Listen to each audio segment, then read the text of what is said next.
하나님의 은혜를 우리가 받고 계속 받다 보면 하나님의 은혜가 너무 당연시 여겨져요. 그런데 어느 날 하나님의 은혜를 거두어 버렸다고 생각해 보세요. 여러분, 성경에서 인간이 가장 행복한 소리가 무슨 소리라고 생각하십니까? 일상의 소리 가운데 가장 행복한 소리는 신랑 신부의 행복에 겨운 웃음소리예요. 여러분, 혼인잔치가 열려지고 신랑 신부가 만나는 순간 그 하객들이 기뻐하는 기쁨에 대해서 예수님은 신랑 신부보다 그것을 보는 하객들의 기쁨이 더 크다 그랬어요. 그리고 또 하나의 일상적인 기쁨이 있었어요. 무슨 기쁨이냐면 농경사회에 자기 그 음식을 자기가 장만해서 만들어 먹을 때 개인 필수품이 하나 있었는데 그게 뭐냐면 맷돌이었어요. 맷돌에다가 이렇게 곡식을 갈아서 혹은 이렇게 빻아서 그거를 음식을 만들어 먹는데, 이게 맷돌이 없으면 그날 밥을 못 먹는 거예요. 그런데 온 집안에서 저녁이면 이제 잠자리에 들기 전에 맷돌을 갈겠죠. 그리고 온 집에서 이렇게 양들을 키운다 그러면 양들의 소리가 들리겠죠. 이런 건 정말 일상의 행복의 소리예요. 근데 어느 날 이것이 다 끊어져 버린 시대가 왔다 생각을 해보세요. 정말 삭막하겠죠.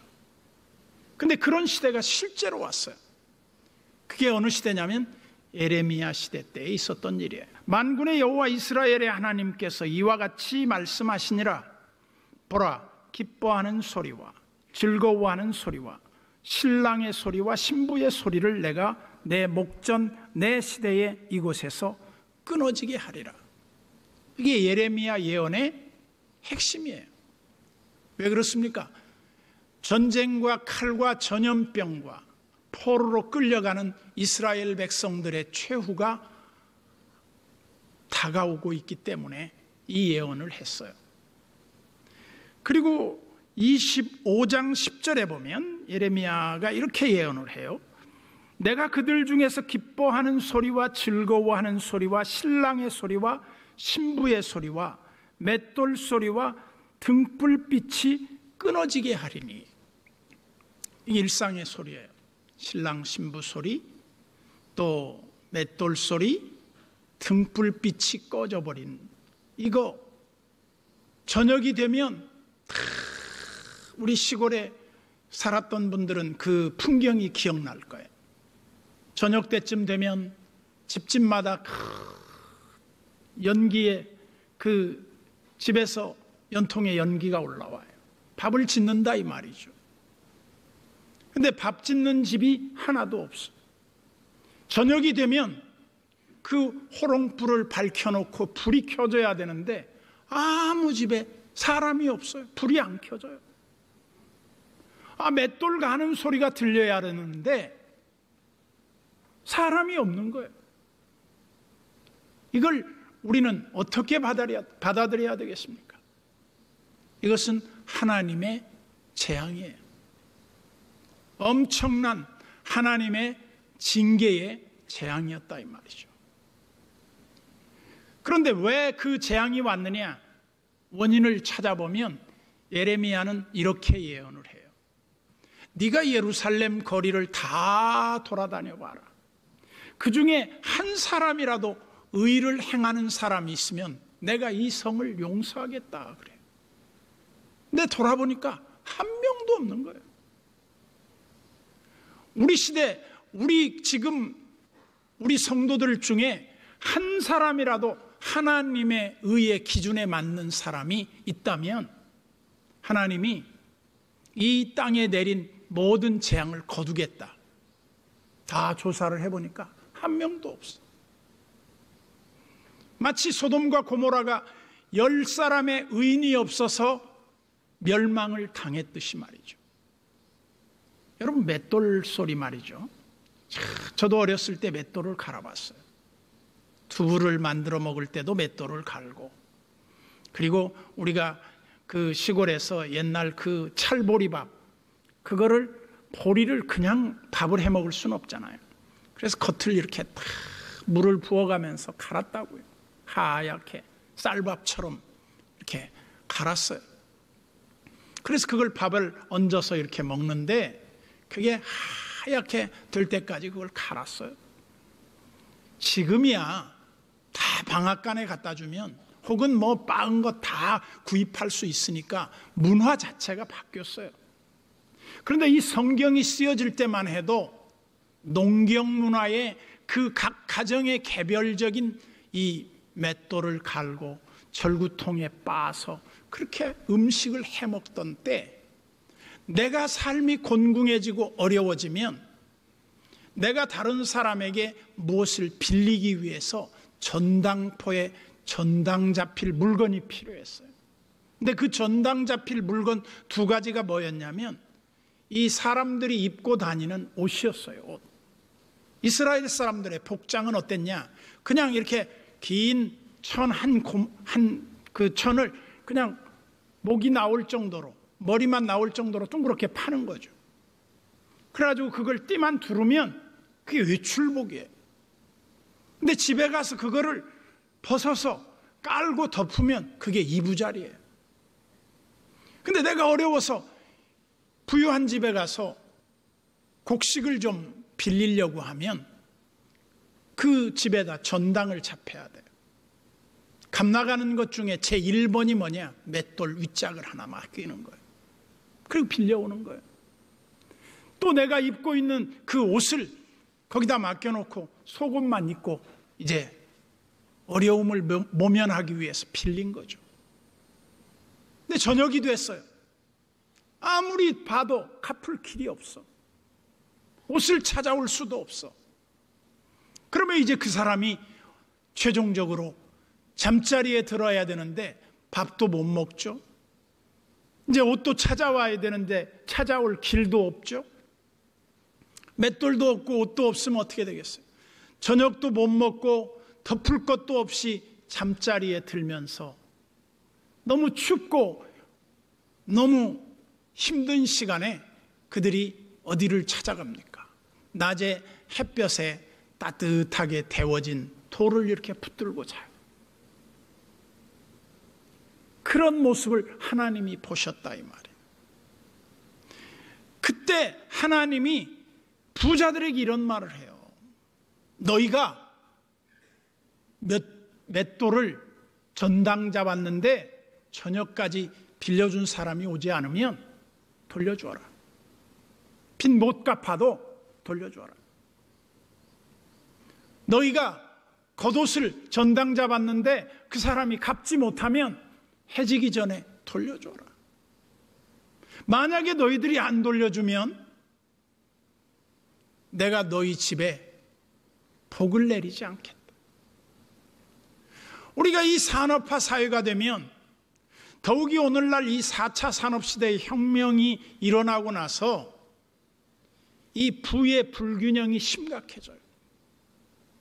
부익부 빈익빈이 더해져요. 이러한 때 하나님의 백성들이 하나님의 은혜를 지속적으로 힘입는 길이 뭐였겠냐? 너는 내게 부르짖으라. 하나님을 찾으라 이 말이에요. 내게 와서 나를 구하고 나를 찾고 나를 부르는 사람들에게 내게 응답하겠다. 즉 하나님이 그 사람에게 그 자기 문제의 어려움을 호소할 때 하나님이 들어주시겠다. 그뿐 아니라 그 사람에게 크고 비밀한 일을 보여주어서 그 앞날의 미래를 하나님께서 열어주실 거라는 거예요.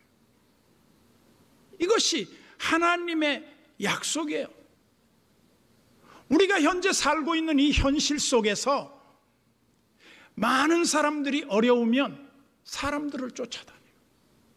도움을 달라고 사람들한테 구한단 말이에요. 왜? 그게 쉬우니까.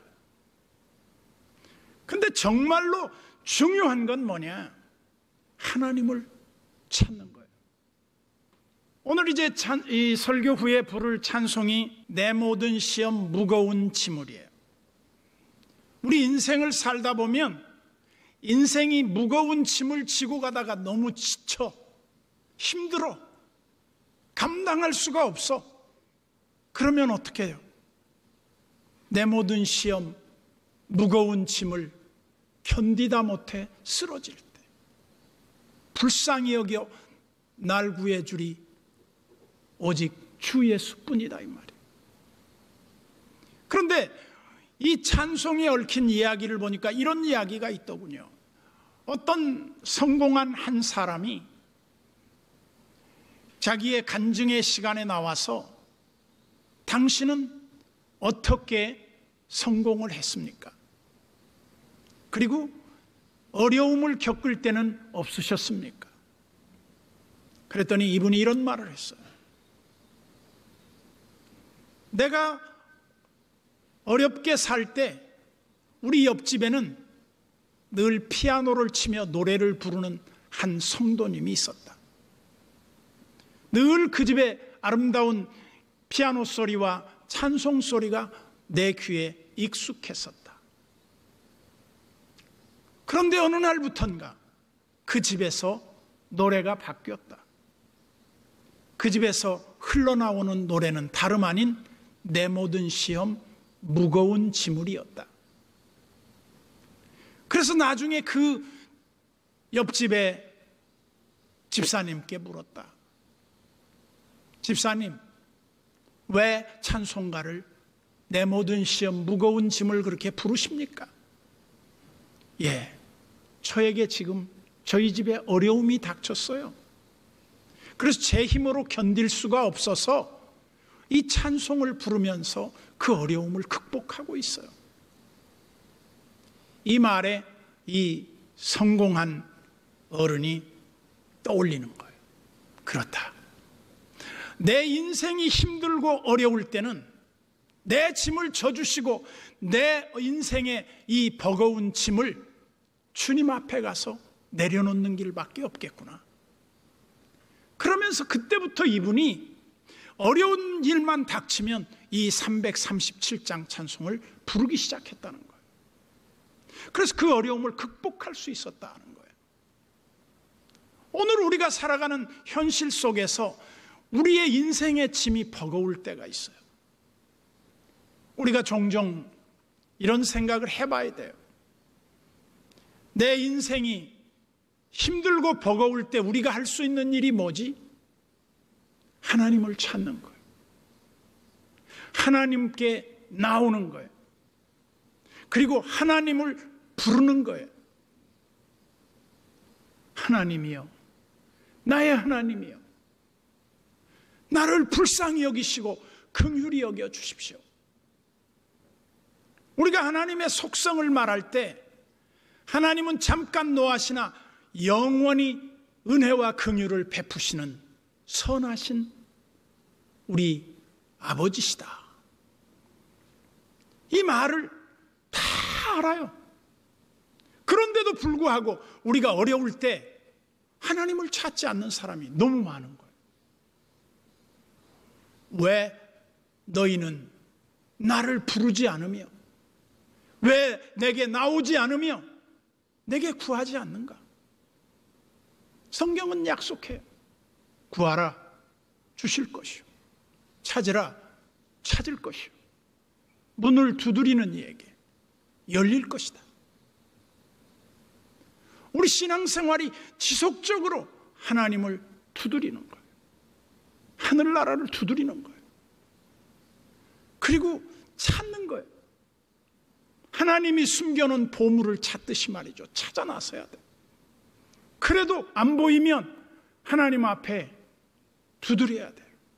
1800년대 영국이 이제 막 농경사회에서 이제 산업사회로 바뀌어집니다. 그때 사람들이 먹고 살기 힘든 때 도시로 몰려오게 됐어요. 근데 그때 그 일원 중에 어린 한 소년이 런던으로 취직을 하기 위해서 왔어요.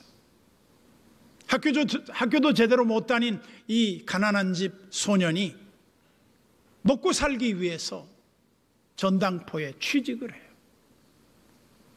취직을 해서 아침 새벽에 어린 소년이 일어나서 길거리를 쫙 청소해요. 자기 정서 구역도 아니야. 근데 그걸 다 청소하는데 그 청소를 하면서 그 소년의 눈에 비친 것은 그 산업사회의 도시화가 되고 이 익명성 속에서 살아가는 그 당시에 근대화된 사회의 풍경은 죄악된 도시로 보였어요. 그래서 소년이 기도해요. 하나님, 런던을 버리실 겁니까? 왜 이렇게 죄악이 도성한 성으로 가만두십니까? 그러면서 그가 이렇게 기도하기 시작해요. 하나님, 저를 이 런던의 수많은 죽어가는 영혼들을 청소하는 청소부로 만들어 주십시오. 간절하게 매일매일 새벽에 도우시리라는 하나님의 그 약속의 말씀을 붙잡고 말이죠. 그렇게 기도하기 시작해요. 그러면서 하나님, 나를 영향력 있는 사람으로 키워달라. 기도했는데 그가 나중에 목사가 돼요. 구세군의 창시자 윌리엄 부스의 이야기입니다. 영혼의 청소부가 돼. 하나님의 마음을 가지고 하나님의 아파하는 그 아픔을 느끼면서 하나님을 위해서 구할 사람이 누구인가 이 말이에요. 이런 사람이 필요하다는 거죠. 우리는 하나님으로부터 엄청난 사랑의 메시지를 받았어요. 근데 하나님의 음성이 귀에 안 들려요. 너무 익숙해지니까요. 오늘 본문에서 말하는 게 무엇입니까? 하나님이 다시 소리를 들리게 하겠다는 거예요. 회복해 하시겠다는 거예요. 이 예레미야는 아픔을 당하기 전에 아픔을 당했던 사람이에요. 경험해 봤던 사람이에요. 그러면서 그는 뭐라고 말합니까? 그는 자기 머리통이 다 물이 되었으면 좋겠다는 거예요. 너무 고통스러워서 자기 백성을 위하여 울려고 하는데 눈물이 없는 거예요. 그래서 내 눈에 눈물을 돌려주시고 내 머리통이 다 머리가 눈물이 돼서 이 백성을 위하여 울게 해달라는 거예요. 인간은요, 언제 희망이 생깁니까? 하나님 앞에 와서 울 때예요. 하나님 앞에 와서 울잖아요? 길이 열려요. 신기해요. 하나님 앞에 와서 울지 않는 사람은 자기 방법을 다 동원하지만 길이 막혀요. 그래서 우리는 하나님의 반전을 늘 묵상해 봐야 돼요. 제가 좋아하는 성경 구절 가운데 시편 30편 11절 말씀을 참 좋아하죠. 이게 뭐냐? 저는 이것이 하나님의 일하심의 방법이라고 봤어요. 주께서 나의 슬픔이 변하여 춤이 되게 하시며 나의 베옷을 벗기시고 기쁨으로 띠띠우셨나이다.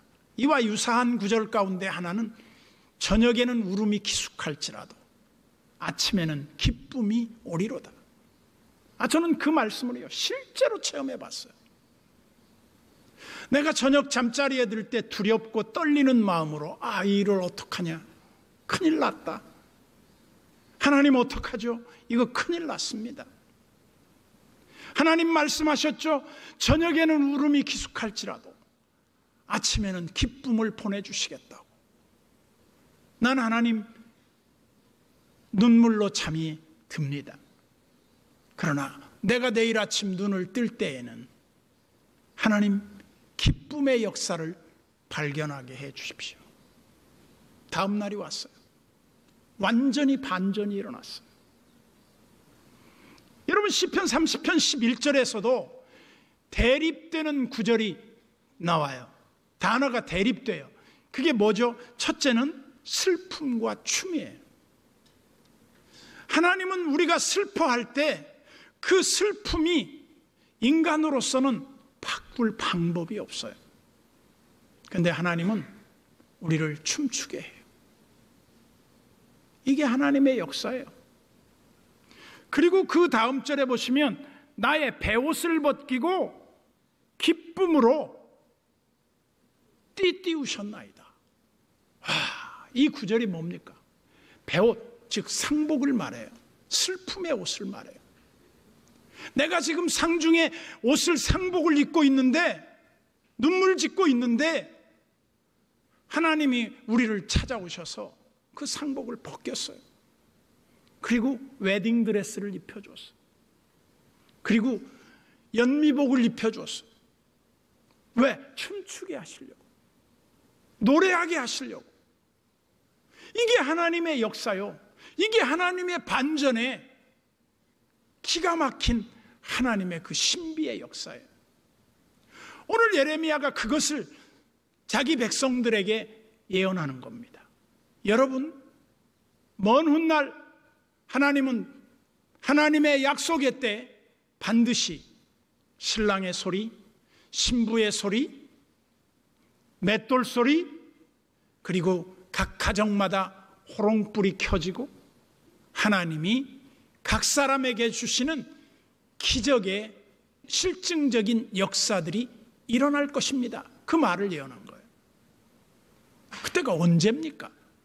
바벨론 포로로 어린 시절에 끌려갔던 한 소년 다니엘이 있어요. 다니엘이 그렇게 기도를 열심히 합니다. 21일 작정 기도회를 들어갑니다. 그러면서 그가 성경을 읽어요. 이 예레미야서를 읽어요. 그러면서 다니엘이 이렇게 물어요. 하나님, 이 백성을 다시 고토로 돌아가게 하시겠다고 하는 하나님의 약속이 어찌 되었습니까? 그때 하나님이 내가 너희를 때가 되면 반드시 고토로 돌려보낼 것이다. 우리는 하나님의 하시는 일을 모릅니다. 그러나 확신하는 건 있습니다. 하나님은 잠깐 노하시나 우리에게 은혜와 긍휼을 베푸시며 하나님의 선하시고 인자하심이 우리를 영원히 두고 계시다는 사실입니다.